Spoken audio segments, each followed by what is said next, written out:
Sabi rin ng Ama, pinili ko kayo hindi dahil sa kayo marami. Ang totoo, kayo ang pinakakaunti. Kayo nga ang pinakamahina. Pero gusto ko rin makita ninyo, nakikita naman ninyo ito lahat. Ano mga kapatid? Talagang sa nakaraang 1,000 taon, grabe nang dinanas ng Yesharal. Grabe. Dahil ang gusto talaga ni Satanas, mawala. Mawala po ang pagsamba kay Aba. Mawala. Gusto na mawala ang sasamba kay Yahweh. Kaya walang tigil. Kaya sabi rin ni Aba, mahaba ang lalakaran ninyong kadiliman ng sangkatawan. Mahabang kadiliman ang lalakaran nila dahil sasamba sila doon sa ginawa ng tao. Kita niyo mga kapatid. Kaya nga sinabi na rin ni Aba, kita niyo yung mga aklat na binasa natin, ano? Sinabi na rin ni Ama, mapapabigay kayo sa mga hintil. Maalipin kayo ng mga hintil. No? Kayo ay ilalagay sa tanikala. At hindi maiwasan sasalangsang lagi sa kautusan. At yan ay sinabi ng 12 patriarchs na pinag-aralan natin. Ano? Dahil sa inyong pagsalangsang, kayo ay mapapapunta sa hintil. At kayo ay mawawala sa lupang pangako. Subalit, manatili lang kayo. Sapagkat ang awa ni Ama ay darating. Ano sabi niya? Those who are patient will be rewarded.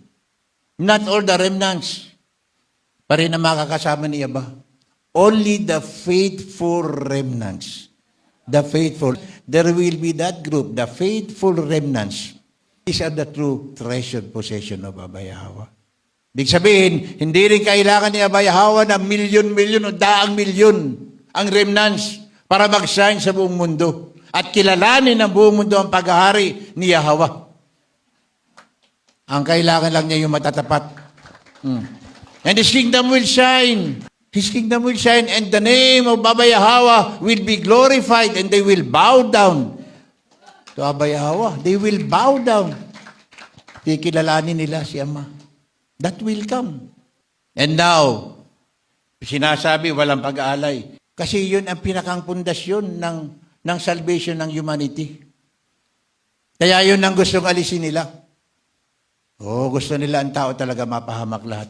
And that is the very intention of Satan, of Satanas. Yan ang intention talaga ni Satan. Wasakin, walang magtiwala kay Ama. Walang sumamba sa kanya para ang sambahin lahat ay ang kingdom of darkness, si Satanas. At yan ang dala na lahat ng religion.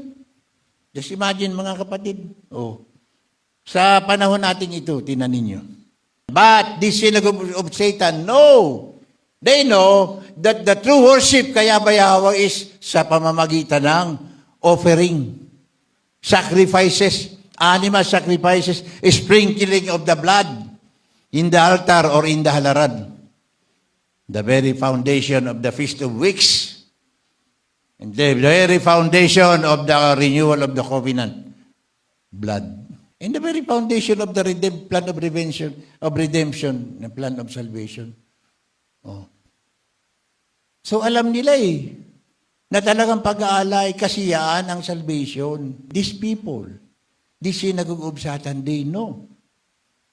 They know the true prophecy. Alam nila ang tunay na makapahayag ni Abba Yahweh. At yan ang pinipilit nilang hadlangan upang patuloy ang paghahari ng kadiliman.